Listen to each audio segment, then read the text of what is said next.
I'm making a big apple crumb cheesecake with this really incredible crumb on top with apples. So in this bowl here, I have 15 graham crackers that I have crushed. I've added 3 tablespoons of brown sugar. I'm adding 6 tablespoons of melted butter. So this is a classic graham cracker crust, and a 1/4 teaspoon salt to kind of enhance that brown sugar. It's buttery and it's really, really good. The thing about making a really great crust, you have to make sure that it's super buttery. Otherwise, if it's kind of dry, it'll just fall apart when you cut it, and that butter does that.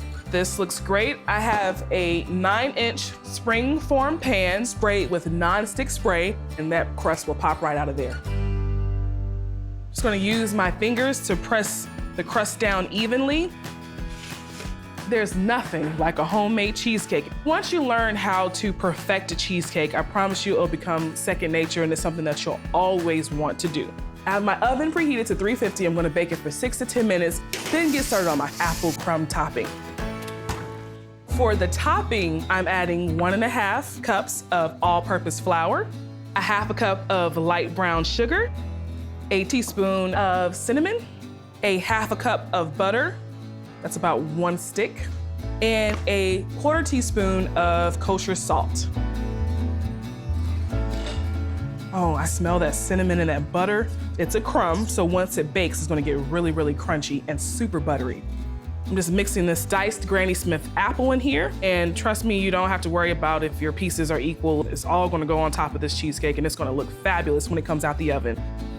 I smell that crust. Let's check on it. It's nice and golden brown, and it smells incredible. Gonna let it cool right here and get started on my filling. All right, so I have room temperature cream cheese. You don't want big chunks, and the way to prevent that is to make sure that your cream cheese is softened, okay?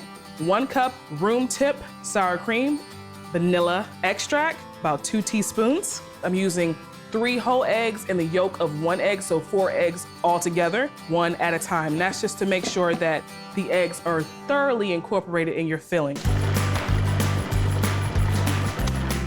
Second egg.